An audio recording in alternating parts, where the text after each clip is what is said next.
Get ready to reel in a school of creative projects using the Go Flying Fish 9-inch finished block and board or bob die. This innovative die is designed to cut an entire 3-color block in just one pass through your cutter, helping you catch fresh new project ideas for this traditional block with ease. This die is on a 6x24 die board, making it compatible with any Go cutter, including the Go Me.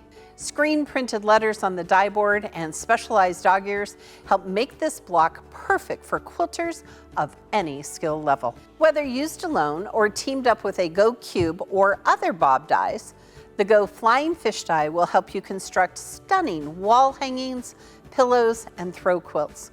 Change the whole look of the block by setting it on point using the Go Setting Triangles 9-inch finish die. You'll soon see color is the key to devising a wide variety of designs from traditional to modern.